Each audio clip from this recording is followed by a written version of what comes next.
The test is in 4-part, Part 1, Part 2, Part 3, and Part 4. Now look at Part 1. Part 1. You are going to listen to a conversation between two friends who are discussing the organization of a party. As you listen, answer the questions. First, you have some time to look at questions 1 to 5.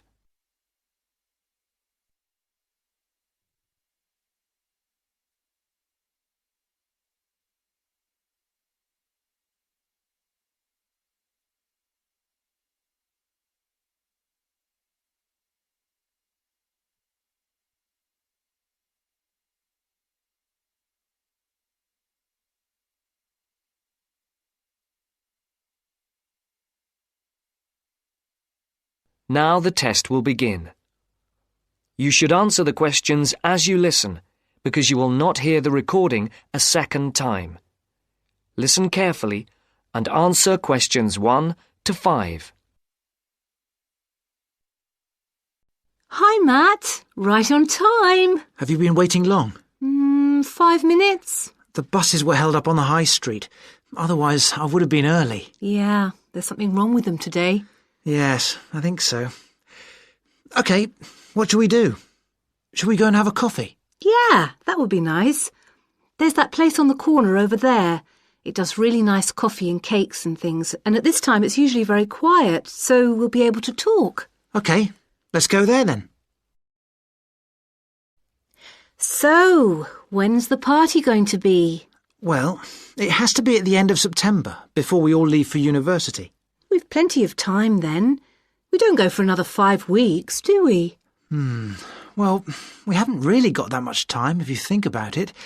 There are only a couple of weeks at the beginning of September when all of us are around. Oh, yes, I forgot. Nazrin, Phil and Nikki and all that lot have gone off on holiday. And I'm away for 2 weeks from tomorrow. So, what does that leave us then? As far as I know, we're all here between the 19th and the 30th of September. Will Sandra be around then?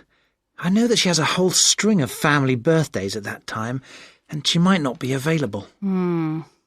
Well, let's make a note of that, and we can contact her about it. OK. Shall we settle for the 21st of September then? What day is the 21st? It's a Saturday. Is that OK? That's fine. Before the conversation continues, look at questions 6 to 10.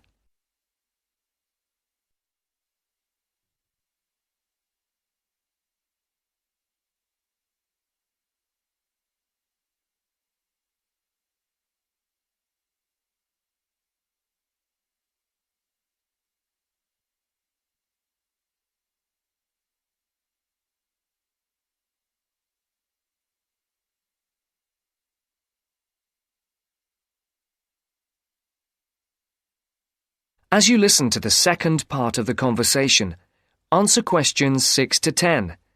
For these questions, there are 3 alternatives, A, B, and C. Decide which alternative is the most suitable answer and circle the correct letter. And now for the tricky bit. Where are we going to hold it? Well, I spoke to Nikki last week and she volunteered her place as they have a huge house and garden. Oh, fantastic. Will her parents be around? Yeah, I think so, but she said they won't mind. Oh, right. Well, my parents wouldn't like it at all. Nor mine. But is it definite? Yes. When I spoke to her, she said it was definitely on. I'll just have to confirm the dates with her. We thought it would be one weekend in September, so I'll just have to make sure that that one is okay. One thing Nikki suggested, we could have a daytime party, as we could be outside if the weather is fine. Oh, wow. How far out does she live? It's not that far. Do you know where West Road crosses the bridge? Yeah. It's the first house on the right, with that huge drive up to the front door. Oh, right. I know exactly where it is. The road is off the A33 and runs north, then over the bridge and first on the right. I know it. Oh, the place is amazing. You know it has a big swimming pool. Does everyone know where she lives? Most of her friends do, but not all. But it doesn't matter, as we can put this map Nikki sent me in with the invitation. How shall we do the invitation? We can do it on the computer. I can scan the map, and we'll put it all onto an A4 page. Is this the address? Can I just write the address down? It's 93 West Road, and I'll take the phone number. It's 477130. Right. There's one other thing. Yes? We're all giving £10 towards refreshments and food. There'll probably be a barbecue. Do you think that's enough? Oh, right. Yeah, that's fine. And everyone will have to help tidy up afterwards, including the boys.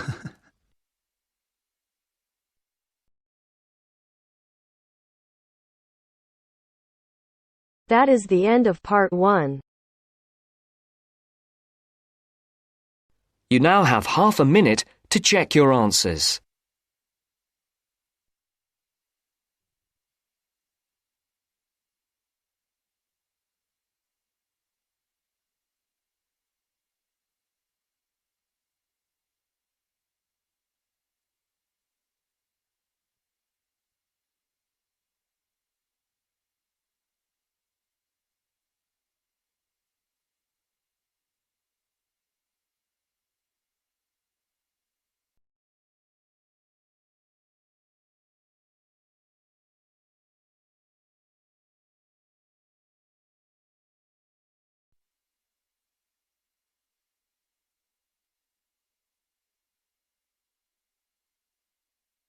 Now turns to part 2. Part 2. You will hear a talk on New Zealand radio about an art sale which is being held to raise money for charity. First, you have some time to look at questions 11 to 13.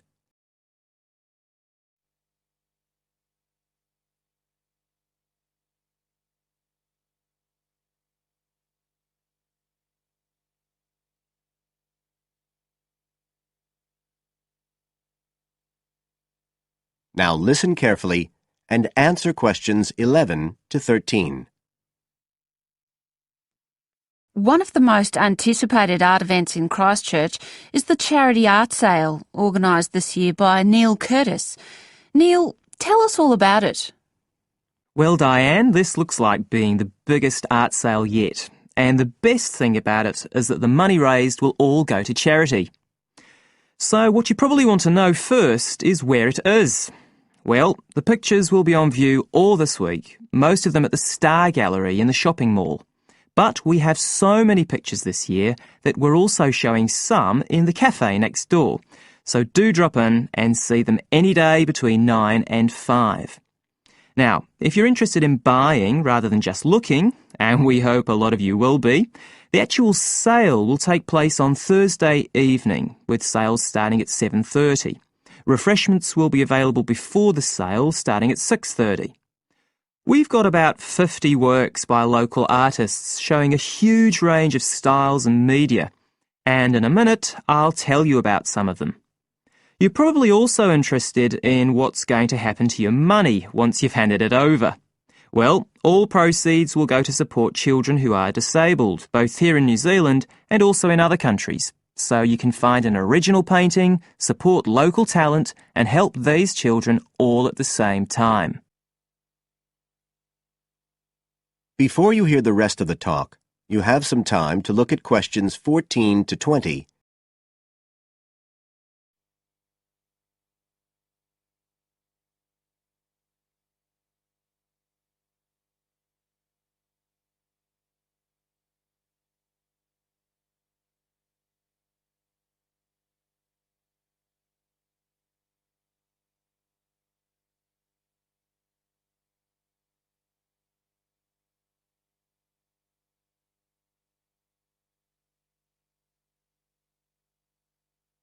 Now listen and answer questions 14 to 20.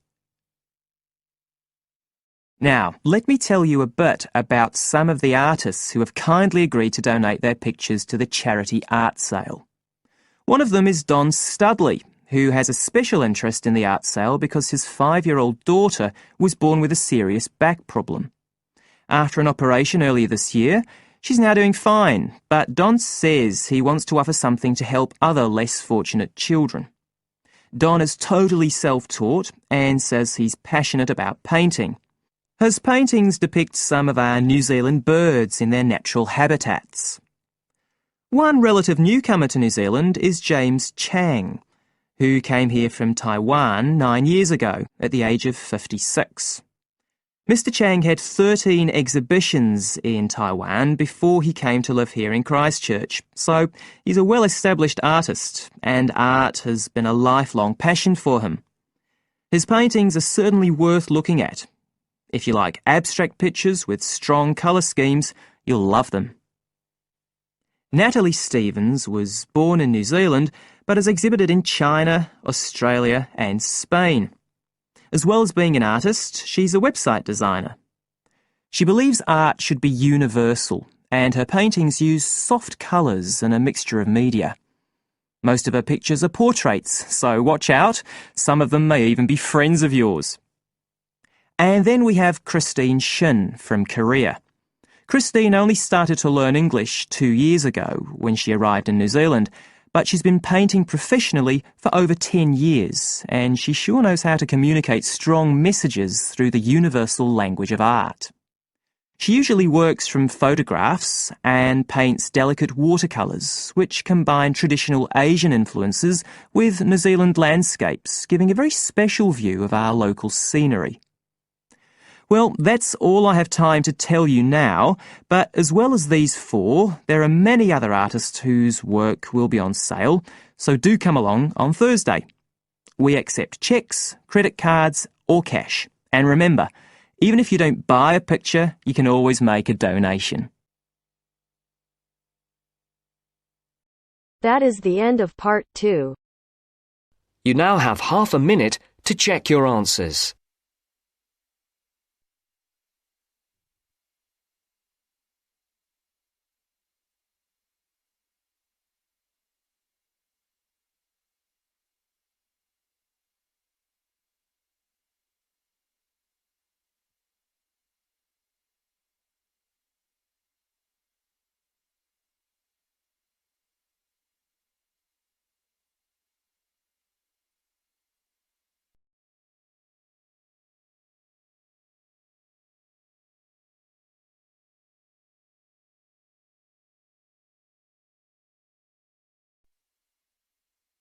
Now turns to part 3. Part 3. Making the decision to stop is just the first step. Yet if you follow these guidelines, no matter how tough it may be to begin with, rest assured. First, you have some time to look at questions 21 to 26.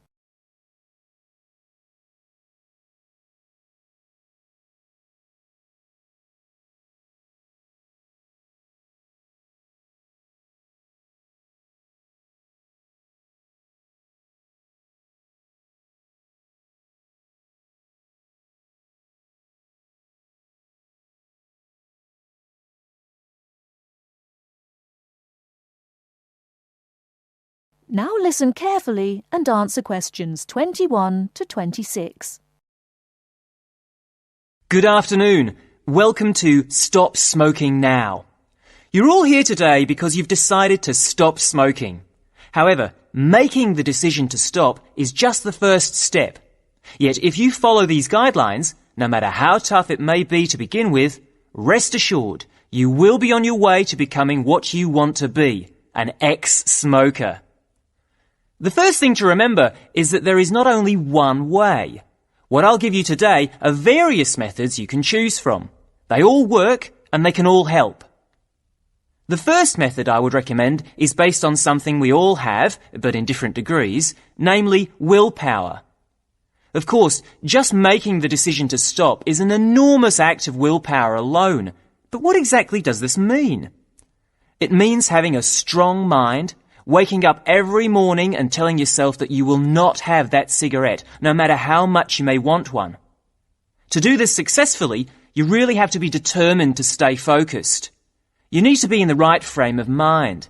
But this isn't as easy as it may sound, and it may mean doing other things to take your mind off having that cigarette, particularly when the urge is strong. I found that different things can help you do this, like taking up a hobby, or having a smoking buddy, someone you can phone up when the going gets tough, a friend who can help you think about something else. Remember that each time you don't have a cigarette, you will feel better and stronger. Of course, this method does not work for everyone, but there are other ways to help keep you on track. Another way is to use smoking aids. There are many types, so find one that suits you best. Take, for example, nicotine patches. You put one on every day and it gives you a controlled nicotine dose. Basically, you keep reducing the amount until your body stops craving nicotine. As your body gets used to less nicotine, you may experience withdrawal symptoms. Don't worry about feeling embarrassed people will notice, because many nicotine patches are see-through. So, where do you get them? Well, you can buy them from your local pharmacy or supermarket. You can also ask your GP for a prescription. Before you hear the rest of the talk, you have some time to look at questions 27 to 30.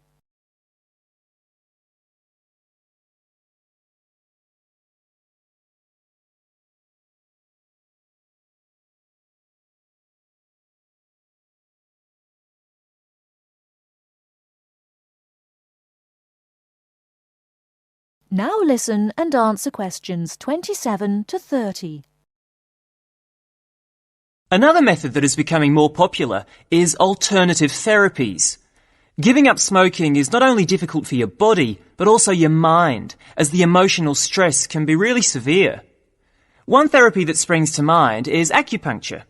This can help you relax, calm you down, making you much more likely to want to give up. Acupuncture usually lasts between 50 to 90 minutes. As your body and mind become stronger, you should need fewer sessions. The good thing about acupuncture is that it takes harmful toxins caused by smoking out of your body. And I'm sure you'll all like this, it does not increase your appetite. So giving up smoking using this method means you won't put on weight. It can take as few as 5 acupuncture sessions to cure you, but of course this depends on the type of person you are. I suppose one of the biggest advantages of using this method is that there are almost no withdrawal symptoms because it works from the inside. What I mean by this is that acupuncture takes away your wanting to smoke, and this feeling, on top of the feeling of calmness, stays with you after the treatment is over. At the end of the day, it doesn't really matter which method you choose. What's important is that you make the decision and then stick to it no matter what. If you give up, think of the money you'll be saving. There is no better time to start than today. You can kick the habit for good. That is the end of part 3. You now have half a minute to check your answers.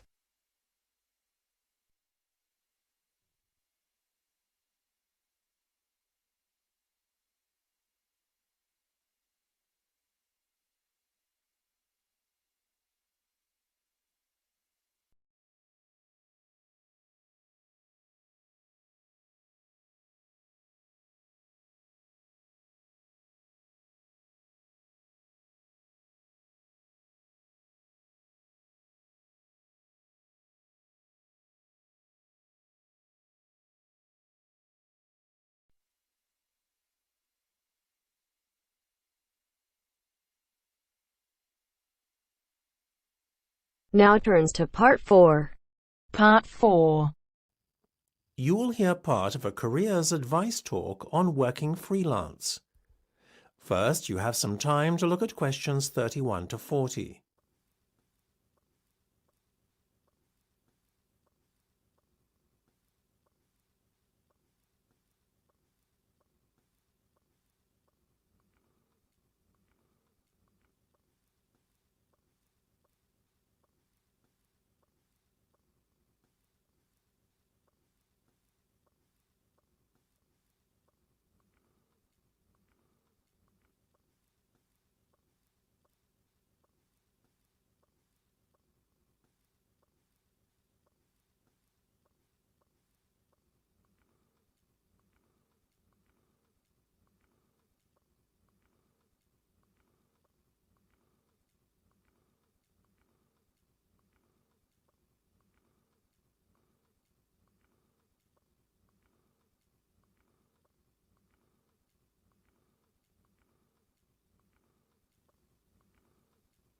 Now listen carefully and answer questions 31 to 40. Working for an employer in a 9-to-5 job has long been the accepted norm. However, this could soon be set to change. A rising level of unemployment, combined with a sense of disillusionment amongst employees with their workaday lives, is at the root of this modern-day revolution in the workplace. Now, there is a growing trend amongst people of all ages and from all walks of life to opt for freelance work, rather than working for an employer. It sounds a risky option and a potentially stressful one, but on the whole, the benefits of freelancing seem to vastly outweigh those of working for someone else. In fact, recent research has shown that those who quit their jobs to work for themselves are the country's happiest and most productive workers. A study conducted by Dr. Jonathan Sapsed from Brighton University's Business School, in conjunction with the Arts and Humanities Research Council, looked at a total of 304 freelancers who were pursuing a range of professions in southern England. They found that, far from struggling to get by, many were not only doing well but excelling in their new professions. So, what are the advantages of freelancing? Well, there are many. One of the most obvious benefits is not having to be answerable to a boss and having to face criticism or unfair demands. In addition, not being based in an office or shared workplace with competitive or difficult colleagues is another bonus. But what is probably the most attractive pull of working freelance is the freedom to determine your own work schedule. You are no longer at the mercy of a timetable dictated to you by your employer. If you have family commitments, these can easily be fitted around your working hours. Furthermore, if you have an off day one day, it's easy to make up time another day without having to face your employer's wrath when you are being less productive than usual. Those who work in creative and digital industries stand to benefit most from working freelance. In these fields, workers are at liberty to choose their ideal working location, as they are not restricted to working in a set place. It really is an ideal lifestyle that many would aspire to if they were more aware of the options available to them. Lastly, to add to an already convincing list of benefits from doing freelance work, there is the financial reward. Freelancers typically work a 38-hour week and earn a median wage of £43,000, well above the national average of £25,000, and are happier than other workers. It seems that people are now catching on to the myriad benefits that come with working as a freelancer.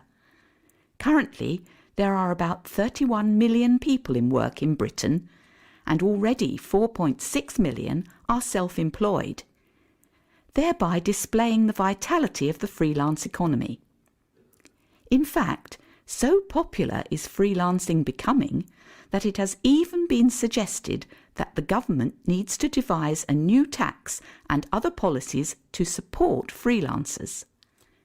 Freelancing would seem to be the future of employment and the way forward. It is certainly well worth considering freelancing if you are doubtful about committing to working in a structured environment and would like more freedom and autonomy in your work. That is the end of part 4. You now have half a minute to check your answers.